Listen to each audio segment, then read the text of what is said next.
So for the last few years, working from home has felt like, well, an absolute given for a lot of Oh, us. absolutely. It's just the new normal. Right. The kitchen table basically became the conference room. And that line between being an employee and, being a caregiver, it just completely vanished. Yeah, it really did. But I've been wondering, what happens when your boss suddenly says no to your flexible schedule? Like they just pulled the plug on it. Exactly. And specifically because they genuinely believe your kids or your caregiving duties in general are actually tanking your performance. Well, I mean, that right there is the ultimate collision. It's modern family life crashing straight into traditional corporate expectations. Yeah. And the legal framework governing that collision is finally catching up, which is honestly creating some massive friction right now. Which is exactly our mission for today's deep dive.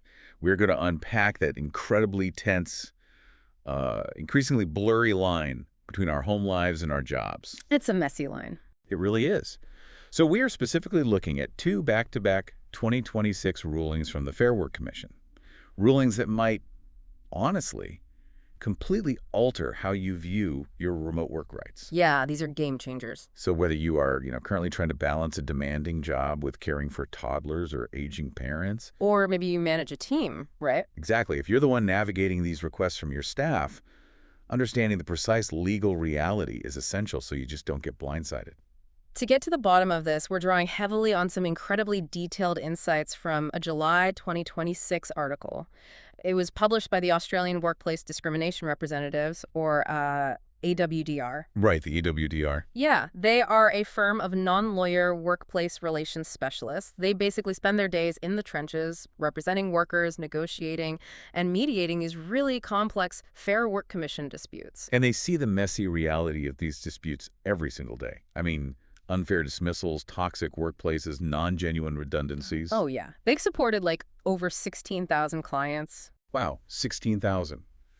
So when AWDR analyzes a shift in how these work-from-home battles are actually playing out in the tribunals, it is definitely worth paying very close attention. And the shift they're highlighting right now, it revolves entirely around the rulebook. Okay, lay it out for us. Well, to understand why bosses are starting to win some of these battles, we have to look at the Fair Work Act 2009. Specifically, the mechanics of how a flexible work request is even processed. Right, because we know that under the Act, eligible employees, so people with caring responsibilities, disabilities, or those over 55, they have the statutory right to request a flexible working arrangement. Exactly. You officially raise your hand, you submit the paperwork, and then the clock starts ticking. And the employer has 21 days to respond in writing, right? That's right. But the friction comes from the employer's legal loophole. They are legally allowed to refuse your request. But, and this is a big but, that refusal comes with a massive caveat. Oh, totally. They can't just deny your request because, they personally prefer an in-office culture. Or because they just like seeing people physically sitting at their desks. Right. They can only refuse on what the law specifically defines as reasonable business grounds. Okay, let's unpack this. Because reasonable business grounds sounds a bit, to me, it sounds like a bouncer at an exclusive club. A bouncer. Yeah, it sounds incredibly authoritative. It completely shuts down the conversation. But what actually gets you past that velvet rope? That's a great way to put it. I mean, my cynical brain hears reasonable business grounds and thinks it just means, whatever the boss feels like saying no to on that particular Tuesday, just dressed up in corporate jargon. I get that. But what's fascinating here is that the Fair Work Commission actually treats that phrase as a highly rigorous objective standard. Really? So it's not just a blank check for the boss. No, it is the furthest thing from arbitrary. If an employer cites reasonable business grounds, they have to prove it. Like legally prove it. Yes. The legal definition requires them to demonstrate that accommodating the employee would incur excessive financial costs or that it would be functionally highly impractical to implement. Okay. Or, and this is the big one, that it would result in a significant measurable loss in efficiency or productivity. Oh, wow. So they literally have to show the math. If productivity is going to drop, they need the spreadsheets and the performance reviews to actually back it up. Precisely. The days of a manager just shrugging and saying, I feel like we collaborate better in person, those days are over when it comes to these statutory requests. That's fascinating. The Commission demands objective operational reality. And to see just how strict that demand is, we should look at the first major 2026 case study highlighted by AWDR. Yeah, let's get into it. I kind of look at this first one as the toddler distraction. It's a very fitting title. It involves a worker named Reben Gurung, who actually took his employer, Nauf Gypsum, to the Fair Work Commission in New South Wales. Right. So Reben is a full-time payroll officer based in Sydney, and he'd been with the company since, I think, April 2020. Yes, April 2020. And they had a standard hybrid work policy in place at the time. Exactly. So Reben was working from home on Mondays and Fridays. But as 2026 rolled around, Nauf decided to just scrap the hybrid policy altogether. Oh, wow. So everyone was ordered back to the office full-time. Yep, full-time. Which, immediately triggers a crisis for anyone who had built their family's entire routine around those remote days. Absolutely. That's a massive disruption. So Reben does everything by the book. He submits a formal, flexible working arrangement request to maintain his Mondays and Fridays at home. And he had a very strong reason, didn't he? He did. He laid out his reasoning very clearly. He was the primary carer for his 2 young children who are 2 and 4 years old on the specific days they were not in daycare. That's a lot to handle. Right.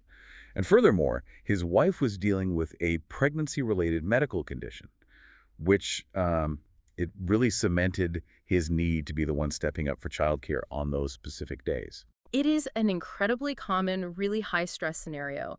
You have a growing family trying to patch together childcare gaps, all while holding down full-time corporate roles. But Nauf refused the request. They did. But they didn't just slam the door in his face, to be fair. True, they offered a series of alternative arrangements. Right. They proposed compressed hours, allowing him to work his full week across 4 days instead. They also offered adjusted daily start and finish times. And they even offered to let him drop down to a part-time role across 3 days. Yeah, but their absolute hard line in the sand was this. They would not allow him to work from home while simultaneously acting as the primary carer for 2 toddlers. And their defense for that hard line brings us right back to those reasonable business grounds we talked about. Exactly. Nauf leaned heavily on the specific nature of Reben's job. I mean, he wasn't brainstorming marketing slogans, right? He was a payroll officer. Right. Payroll requires absolute precision. You're dealing with compliance, tax codes, making sure people can pay their mortgages. Exactly. Nauf argued that the role demands uninterrupted focus to prevent just disastrous errors. Which, let's be honest, is practically impossible to guarantee when you have a 2-year-old and a 4-year-old running around the house. Completely. It's like trying to defuse a bomb while someone is playing a trombone right in your ear. That is exactly what it's like. It's a volatile environment for deep, focused work. But Nauf didn't just rely on the theoretical idea that kids are noisy. Right. They brought the receipts. They really did. They pointed out that his attention to detail had already shown a marked decline while he was working from home. Yeah, his most recent performance review had officially dropped to partially meets expectations. And they also highlighted that he was stalling in his professional development. He hadn't progressed to managing complex payroll processes that required less supervision from his managers. So Reben pushes back and takes this up to the commission. And his defense is, well, it's essentially a philosophical one. He argues that the company is making unfair blanket assumptions about parents. His stance is that being a primary caregiver does not automatically render you incapable of effectively performing a job. Which makes sense. Yeah. He felt the company was judging his parental status rather than looking at specific, isolated evidence tying his children directly to every single work error. He even pointed out that established routines at home meant he wasn't always actively parenting every single second of the day. Right. It is a compelling argument on its face.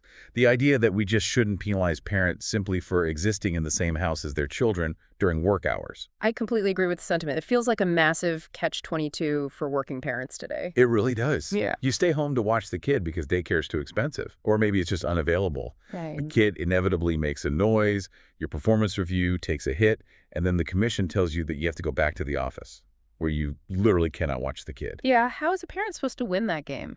Exactly. Doesn't this ruling set a terrifying precedent? I mean, is the Fair Work Commission essentially declaring that any parent with a toddler is legally viewed as a distracted liability who belongs in a cubicle? I know that is the exact fear this ruling sparked. But if we look at the Commission's actual logic, it is far more nuanced than that. Okay, tell me more. So the Fair Work Commission ultimately sided with the employer, yes. They found Knopf had reasonable business grounds, but they did not make a blanket ruling against parents. Look, that's a relief. Yeah, their decision was deeply anchored in the intersection of two very specific factors. First, the technical demands of the payroll role itself, and second, the objectively documented drop in Ribbon's performance. So they looked at the reality of the numbers, not just the concept of parenting. Exactly. The commission noted that on the, quote, balance of probabilities, toddlers inherently require a high level of attention and care. Sure, anyone with a toddler knows that. Right. And because of that reality, there was a demonstrably high risk of interruption, which directly created a risk of error for a payroll officer. If Rabin had been in a role that allowed for asynchronous work, maybe graphic design or data entry where you can easily pause and resume, and if his performance reviews were stellar, the outcome could have been entirely different. So the subjective frustration of the employer doesn't matter. It is the objective reality of the performance review, Exactly. which provides an interesting contrast to our second case study. Because Rabin's situation was all about the employer trying to eliminate distractions at home. Right. But what if the employee is in a perfectly quiet room, utterly isolated from any family distractions, Yeah.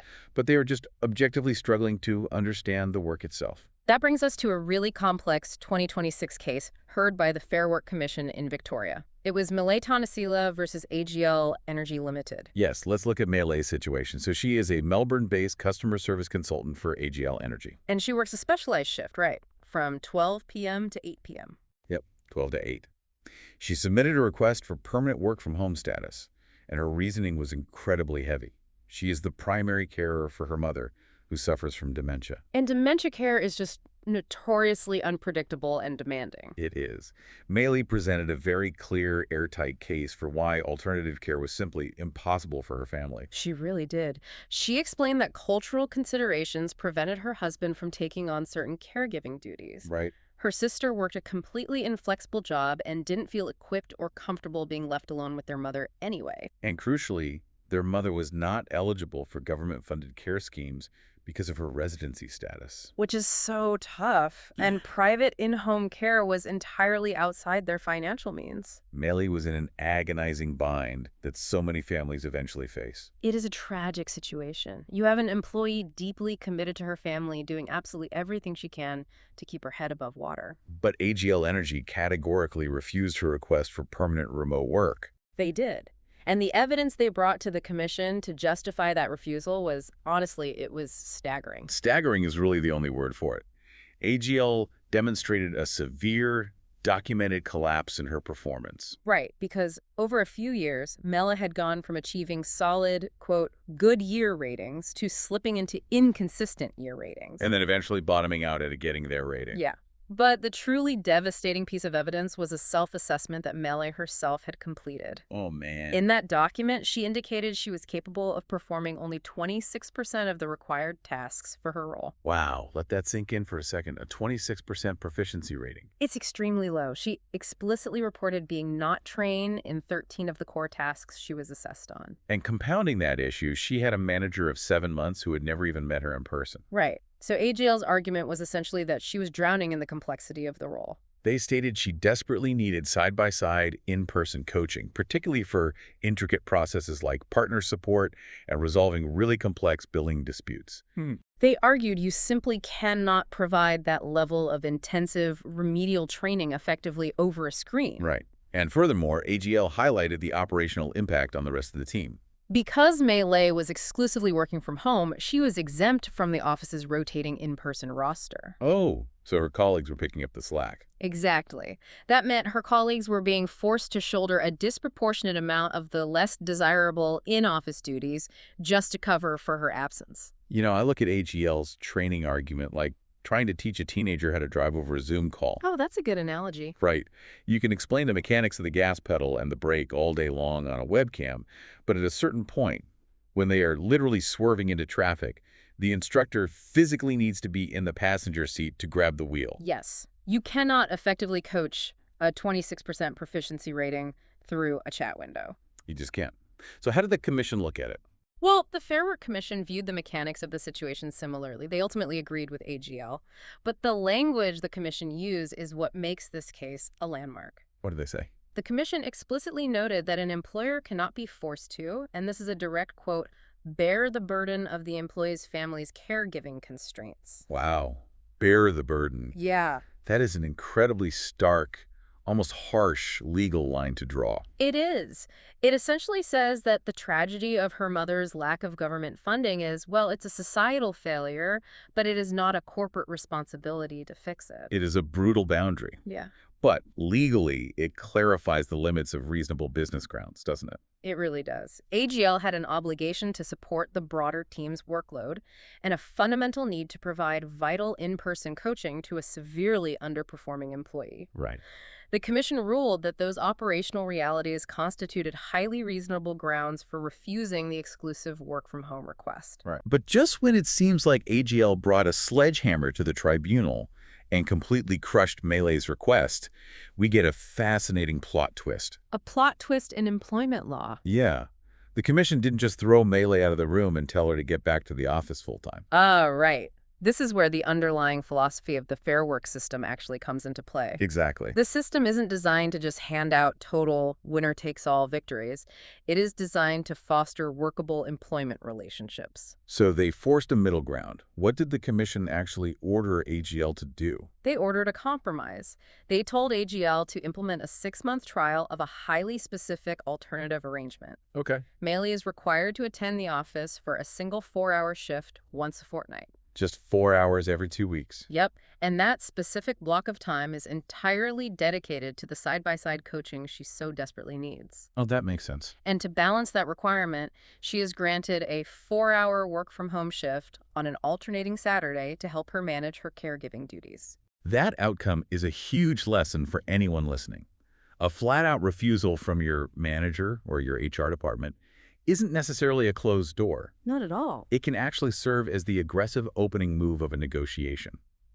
The Fair Work Act requires genuine attempts to reach an agreement, right? Exactly. And AGL had actually proposed that exact compromise arrangement during the dispute. Oh, I didn't realize that. Yeah, which proved to the commission that they were making a serious, good-faith attempt to balance the company's needs with the employee's personal crisis. It perfectly illustrates that reasonable business grounds shouldn't be used as an impenetrable shield by employers. Right. It is a framework for diagnosing the actual friction points, like a lack of training or a drop in output, and finding a targeted solution. So let's synthesize all of this. When we look at these two massive 2026 rulings, what is the ultimate reality check for anyone navigating this space today? Well, the overarching takeaway is that the Fair Work Commission evaluates these disputes strictly on operational reality, completely detached from emotion or corporate culture preferences. No vibes allowed. Exactly. A valid refusal from an employer rests heavily on 3 pillars. Okay, what's the first one? First, documented performance metrics. Are you objectively hitting your targets while at home, or is there a measurable decline? Right, show the numbers. Second, the technical requirements of the job. Does the role demand uninterrupted focus to prevent critical errors, like we saw in payroll? Or does the employee require remedial side-by-side coaching? Got it. And the third pillar? Third is the operational impact on the team. Are your colleagues building resentment and burning out because they have to cover your in-person shifts? Yeah, the team dynamic. If an employer has the spreadsheets and the data to prove those 3 pillars, the commission will almost certainly validate their refusal. It strips away all the corporate speak and basically boils it down to the raw data of how the business functions. It really does. Which is exactly why trying to navigate this alone as an employee can feel incredibly intimidating. Yeah. You are going up against HR departments who have all the performance data and legal resources at their disposal. It's a real David and Goliath situation sometimes. Yeah. So if you ever find yourself facing a rejected flexible work request that feels unjustified, or you're dealing with unfair dismissal or workplace discrimination, you really need specialists who actually know how to leverage these complex rulings. Absolutely. That is the value of groups like AWDR. They're available 24/7, and they dedicate themselves to leveling the playing field. They help everyday employees understand their true statutory rights and guide them through the labyrinth of Fair Work Commission claims. Having that specialized strategic guidance is really the only way to ensure your voice is actually heard when the legal rules of the game are constantly shifting. Because they will absolutely keep shifting. And I want to leave you with one final thought to mull over. Okay, let's hear it. Both of these cases, Rabin's toddlers interrupting his payroll calculations and Melly's desperate need for in-person coaching, they hinged entirely on the physical limitations of working from home. Right, the distractions and the friction of distance. But think about the trajectory of workplace technology right now. We are seeing artificial intelligence tools that can automatically error check complex calculations in real time. Oh, that's a great point. Right. And we're seeing virtual reality platforms that can simulate a flawless side-by-side coaching environment. Like an instructor can literally guide your hands on a digital twin of your software from across the country. Wow. So if technology can bridge the gap of physical distance and eliminate those specific performance risks. Exactly. As those tools become standard, will the current legal definition of reasonable business grounds for keeping people in a physical office eventually become completely obsolete? This is a profound question. I mean, if the technology solves the training gap and the error rate, the employer's legal justification for forced office returns might just vanish into thin air. Definitely something to think about the next time you log on from the kitchen table. Thank you for joining us on this deep dive into the evolving world of workplace rights. We'll catch you next time.